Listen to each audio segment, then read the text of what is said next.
Now, so far, we've been exporting our UV maps out to Photoshop and then applying textures directly to the pattern of the UV islands.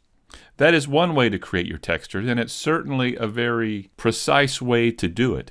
If you need your textures to be in a precise location on the model, then that is the way you have to do it.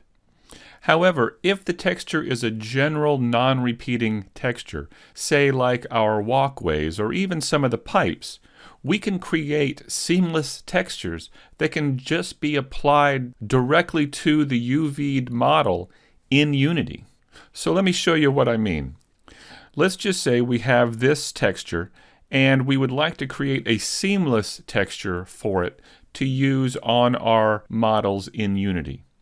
So the first thing we need to do is to trim out all the unneeded portions of the image. Now we don't of course need all of this up here. I'm going to drag select with the marquee tool this area maybe right about in here. This looks like a pretty good area. And what I'm going to do is I'm going to press Control or Command C and then come up here to File, New. And that will have grabbed the resolution of my marquee tool and put it to the clipboard when I copied it. And I'll press OK. So now this new document is the same size as my marquee selection. And I'll press Control or Command V to paste my texture in. Now this is a good texture, but to make it seamless, we really need to make it square. So to do that, I'm going to come up here to Image, go to Canvas Size, and in here I can change these to pixels. And now we want to make each side no bigger than the smallest side here, which is 1300 pixels. So what we can do is make each side, say, 1300. So now that I've got that, I'll click OK. And this will ask me if it's okay to clip, and I say proceed. And there, now it's cropped that image down to a square document, 1300 by 1300. So now we need to make the edges flow smoothly from one tile to another. And to do that, we need to be able to see how the seam looks. So I can come up here to Filter and Other and choose Offset. And here we can offset the seams of our image until we can see them a little better. So what if I moved this one over so that seam is right down the middle, and then I'll move the vertical so we can see that here. So hopefully you can see that we've got kind of a cross pattern with the seams of our tiles. Now that we can see our seams, we can work with them a bit. So I'll come over here to the Healing Brush tool, make sure that's selected. And I also want to make sure that my brush has a pretty low hardness. It's down to 0 here. I'm going to go ahead and try it at 0, and let's see how this works.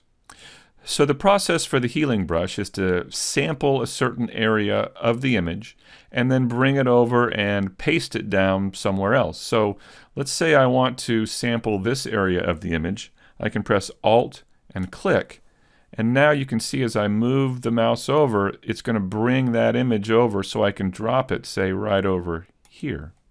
And then if I come down here and I can increase the size of my brush with the bracket keys, so I'll select that, press Alt and click, and then maybe I can drag this and put it up here to hide that seam. And maybe I'll do another one over here as well. And then I'll come up here and press Alt and click, and maybe try and hide this seam down here. And so it's just a process of sampling certain areas of the image and using those samples to cover up the seams. All right, I've used my healing brush now to sample some areas and trying to hide those seams.